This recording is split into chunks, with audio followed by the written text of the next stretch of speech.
This is a raw vlog. So, andito kami ngayon sa breakwater. Andito kami ngayon sa breakwater Holyhead. So, yan. So, second time namin dito. Let's say kung may mahuhuli tayo. Ayan, ang layo na binayahan namin. Talaga naman mga gala, mga layas. Kasama natin si Bert from Wales. Yan. So, gala-gala ng konti na may kasamang fishing na konti. See ya!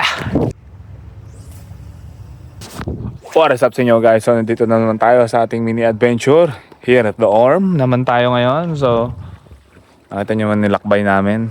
Talagang effort ang pagpunta dito. So, yeah. Napakagandang view. The view is still stunning, as you can see. But the pathway is not.